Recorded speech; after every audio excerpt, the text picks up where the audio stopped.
was at high school in Czechoslovakia, my favorite subject was mathematics, and I thought that eventually I might go on to study mathematics, but my brother Herbert talked me out of that.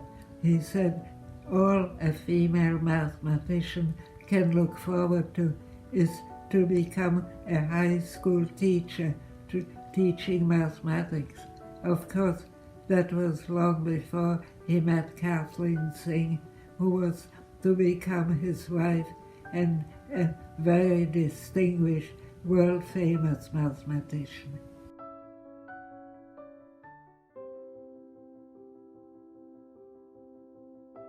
It was sometime in 1955 that I decided to record my father's recollections of his life.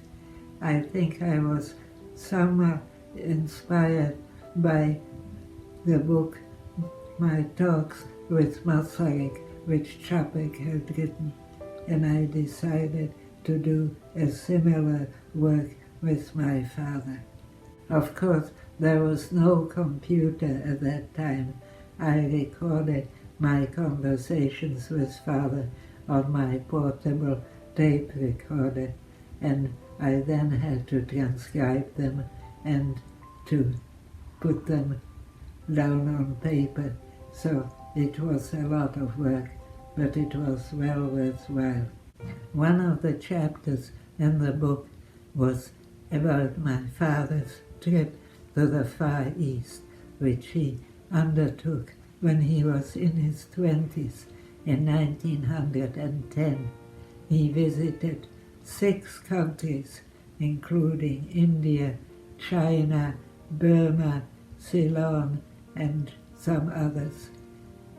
I asked him which was the most memorable thing about that trip, and he said that the most memorable thing was seeing the appalling social conditions under which the people in those countries lived. That was typical of my father. He was always interested in the living conditions of the people who worked for him. Of course, I had no idea at the time I wrote my father's recollections that I would eventually become a journalist. But in retrospect, I think that my talks with my father were probably my first tentative step in that direction.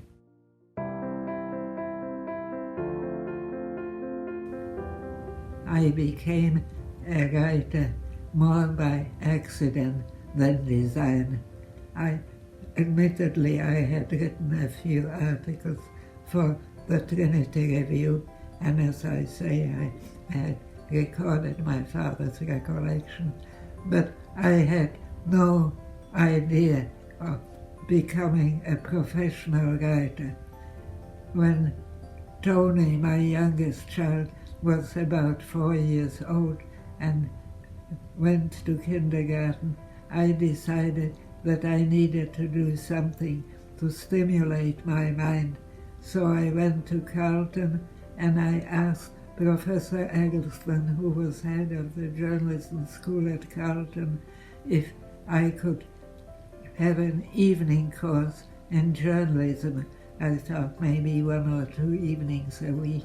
He told me there was no such thing, but that since I already have a bachelor degree, that I could become Bachelor of Journalism just by taking the few journalism courses which I could do in 1 year. I told him that even that was too much. I had 3 children and a household, and I was busy. So he said, well, if you can't do it in 1 year, why don't we divide it for you and you can do it in 2 years? Much to my amazement, I said okay. I signed up and I went home trying to figure out why I was going to tell my husband that I had signed up as a journalism student.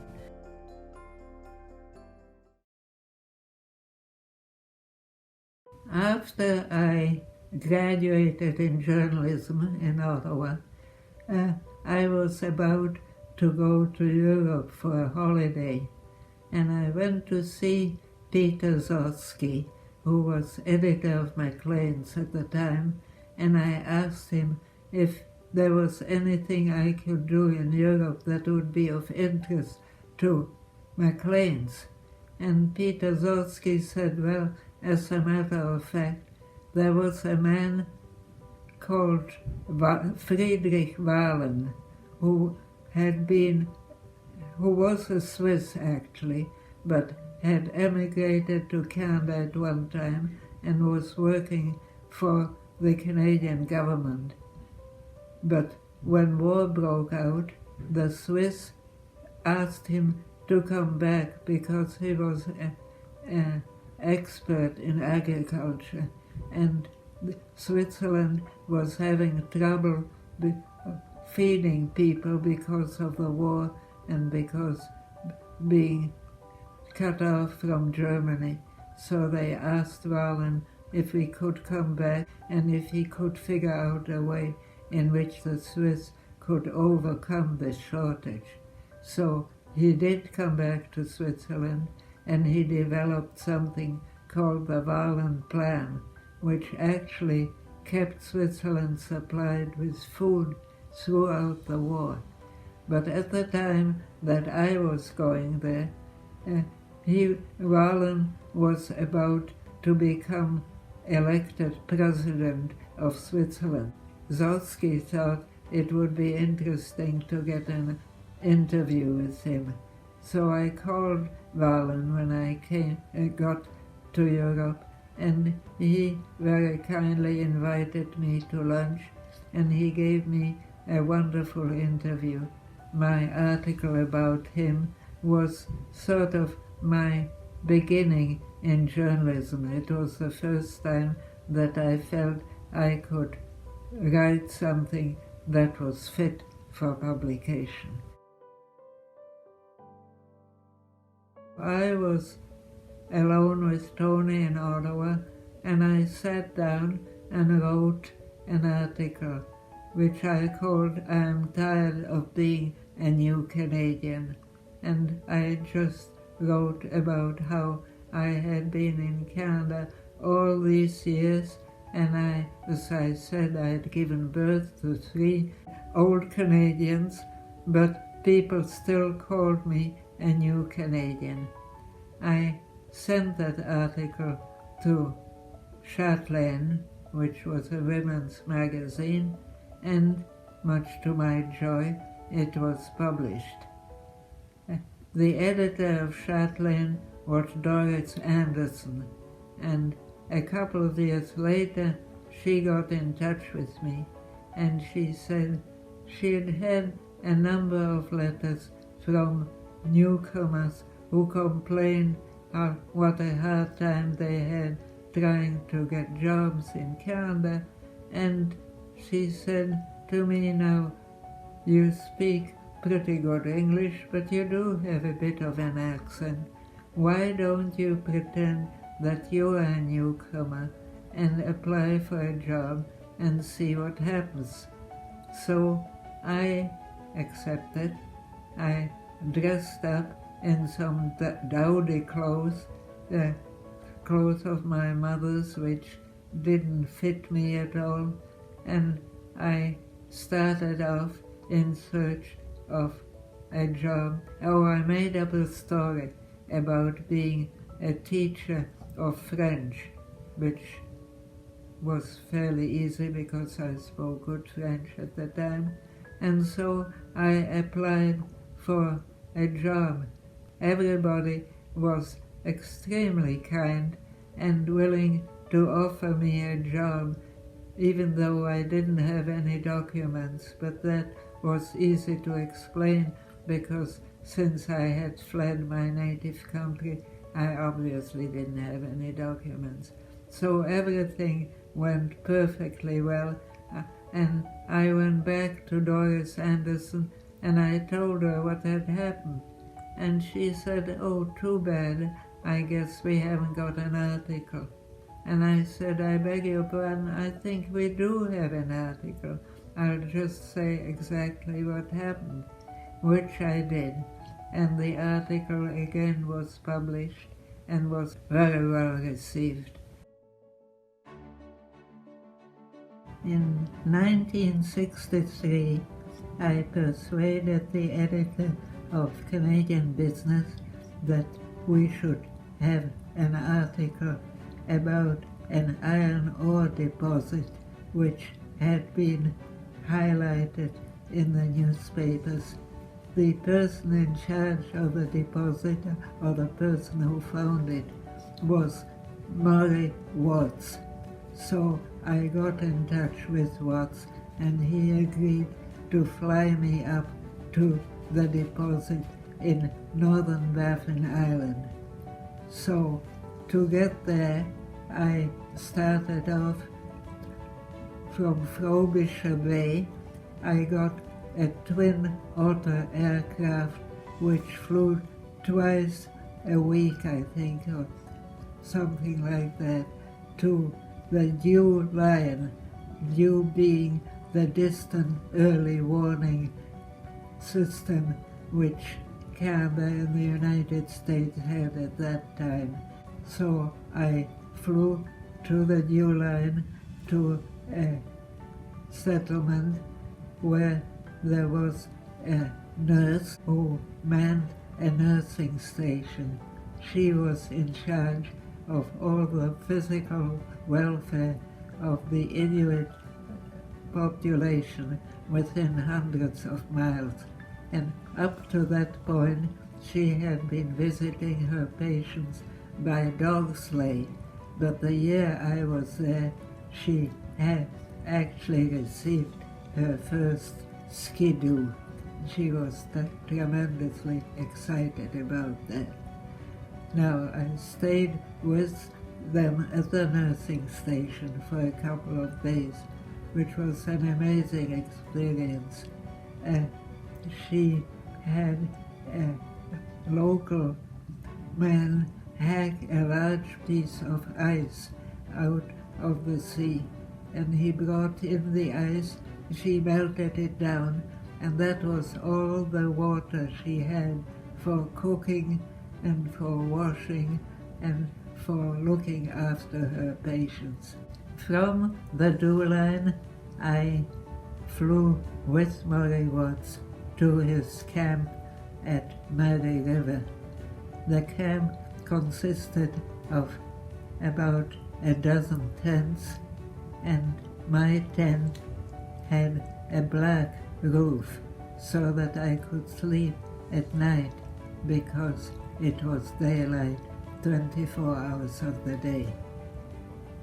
Part of the camp was an outhouse, which of course there was no plumbing, and the outhouse consisted of a tent with a large window, and there was a large piece of cardboard which said occupied.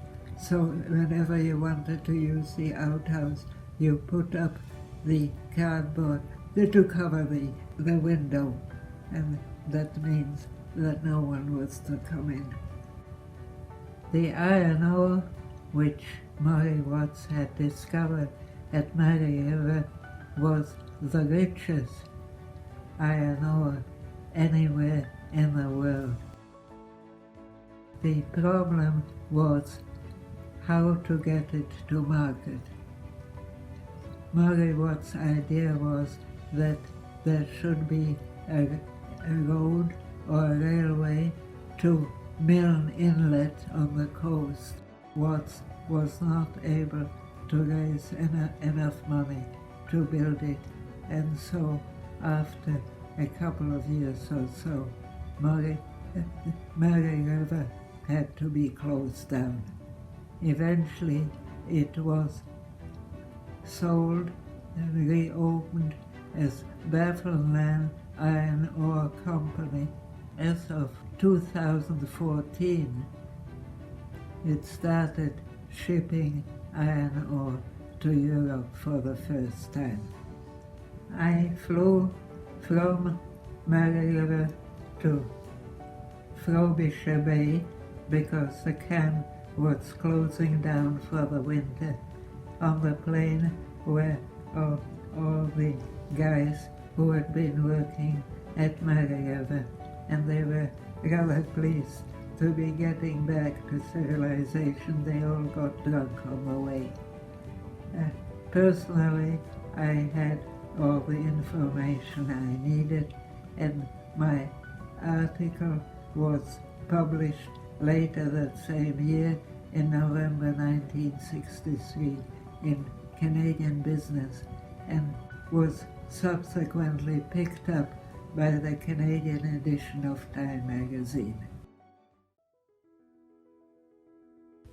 At one point, after I became more or less established as a freelance broadcaster, I was asked by the Publications Division of the CBC to write a book about women wanting to go back to work, which is what I had done.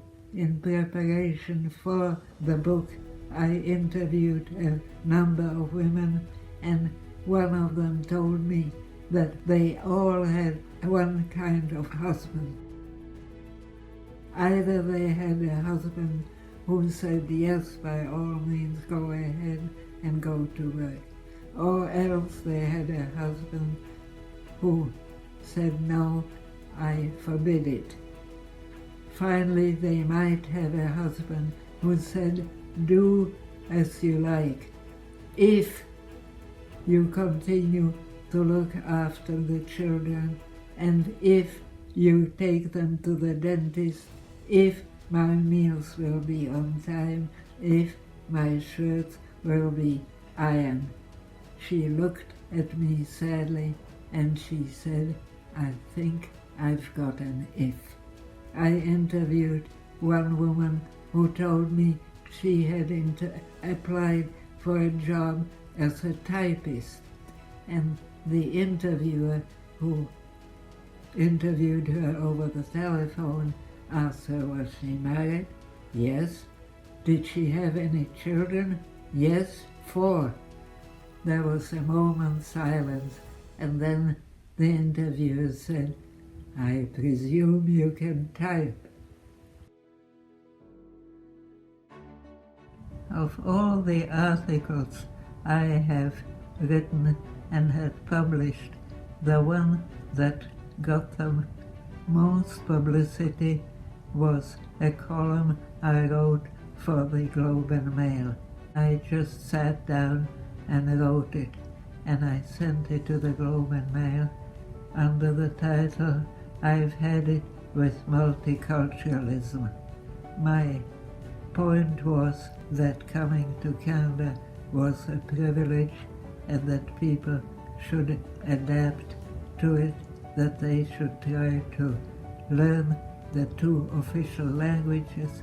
If they wanted to keep up the language of their birth, they were welcome to do so, but I did not think that the Canadian taxpayer should be expected to pay for other people's language or other people's customs. It was obviously something that many people agreed with, but hadn't felt able to express it. As a result of the publication of that article, I was called as a witness by the Parliamentary Committee on Canadian Heritage. The chairman of the committee was John Godfrey, whom I had known previously when I was president of the Canadian Club of Toronto. I had tried to persuade him to take over the presidency after me, but he declined, and I realized later that he was planning to run for Parliament, which he did very successfully. As I've said before, I became a journalist more by accident than design. However, by the time I graduated as a Bachelor of Journalism from Carleton, I had already been commissioned by the CBC to give 2 weekly talks on the local radio station. I also decided on the spur of the moment to send the term paper I had written for Carleton to Canadian Business, who decided to publish it. From then on, my career sort of took off. The CBC asked me to do a number of other interviews as well as documentaries. The editor of Canadian Business asked me to write a number of other articles. I also met the editor of the Canadian edition of Time magazine, who asked me to write a number of articles, mostly about business, because he did not understand business, so he needed someone to do it for him. Of course, the Time articles had to be translated into Timese, but that was okay with me. That was part of the deal. I couldn't have done any of those things if I had not been fortunate enough to have a husband who not only did not object to my working outside the home, he actually supported me. I was also fortunate in having children who thought it was cool to have a mother who worked outside the home. When people ask me what it takes to become a successful journalist, my answer is that in my own experience, it takes a lot of hard work, a lot of initiative, and last not least, a good dose of good luck.